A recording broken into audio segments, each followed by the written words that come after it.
बड'लेण्डआ बांलादेश जानो थांगासिनो दङ, बड'लेण्डआ दब्रि बायदि जानो थांगासिनो दङ।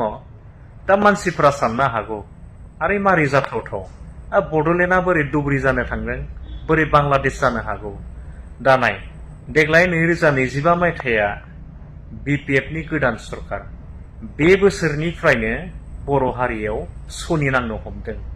दा गुबै खोथाया जाहैबाय, देग्लायनि BTC नि इलेक्शनावहाय बांलादेशी बे बांगालफ्रा गासै 80% BPF नो भट होदों। आरो बेवहाय मोननैसो जाहोनफोर दङ, आं खोन्थानि। हाग्रामा महिलारी बिथाङा BTC नि टाइसन हुसेननि दैदेननाय ABMSU आरो मोनसेया जाहैबाय उलमा काउन्सिलनि दैदेनगिरिफोरखौ लोगो हमनानै मिटिं खालामनानै डाइरेक्ट बुंखादों, देग्लाय नोंथांमोना BPF नो भट होनांगौ, देरहासार खालामनांगौ। ओमफ्राय बे ट्राइबेल बेल्ट एन्ड ब्लकआव गासै 1,15,000 बिघा बै ट्राइबेल बेल्ट एन्ड ब्लकनि खासलेण्ड, ग्रेजिं लेण्ड बैफोर हायावहाय बांगालफोरनो न' लुनानै होगोन आरो रावबो बै बांगालफोरखौ इभेक्सन खालामा, माने होखारनाय जानाय नङा, माने उच्छेद खालामनाय नङा होननानै हाग्रामाया प्रतिश्रुति होदों। आरो लोगोसे बै बांगालफोरनिफ्राय BTC आव प्रथम गिबि खेबनि थाखाय 7 बिजाथि थिखोदोंमोन, बेनि गेजेरावहाय 4आ देरहानानै फैदों। BTC एकर्ड जानायनिफ्राय फार्स्ट माने गिबि खेब जारिमिन सोरजिबाय जे जोंनि काउन्सिलावहाय 6 सिडिउलावहाय बे बांगालफोराबो 4 गाहाम MCLA देरहानाया। बे जोंनि थाखाय, बर' हारिनि थाखाय जोबोद दुखुनांथावना बाथ्रा आरो साननो गोनां बाथ्रा जानानै फैबाय।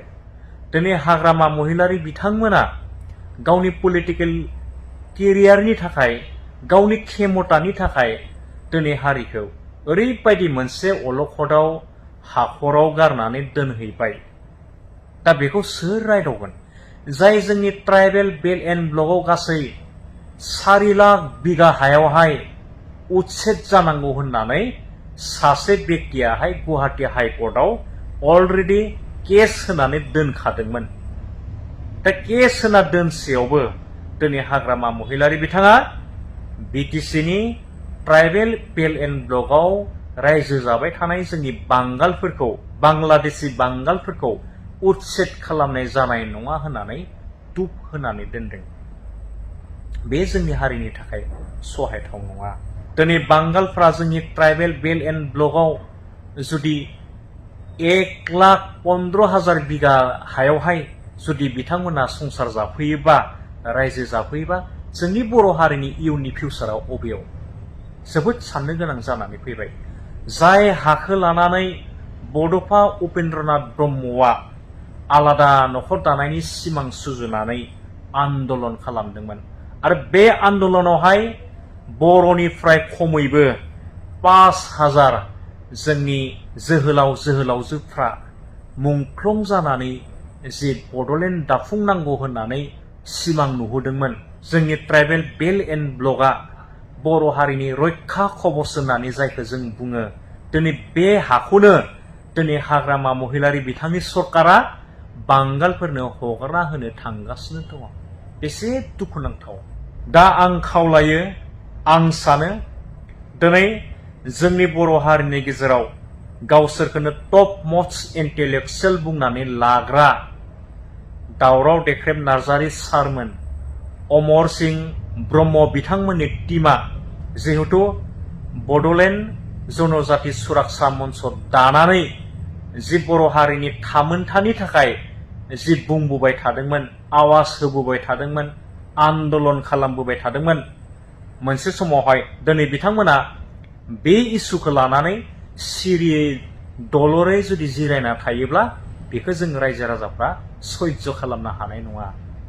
दिनै दावराव देख्रेब नार्जारी सारमोन, अमर सिंह ब्रह्म सार बिथांमोना बेनि थाखाय जेरैखि जाया राहा लाथारनांगौ होननानै आं सानो। नङाब्ला खिन्थु बिथांमोना खिन्थु दायित्व लायाब्ला खिन्थु हारिया गाबोन खैफोदाव। दिनै रायजो राजा नोंथांमोना दिनै दावराव देख्रेब नार्जारिमोन, अमर सिंह ब्रह्म बिथांमोननि सायाव नोजोर होनांगौनि गोनांथि दं। मानोना बिथांमोना बर'नि इन्टेलेक्सुयेल।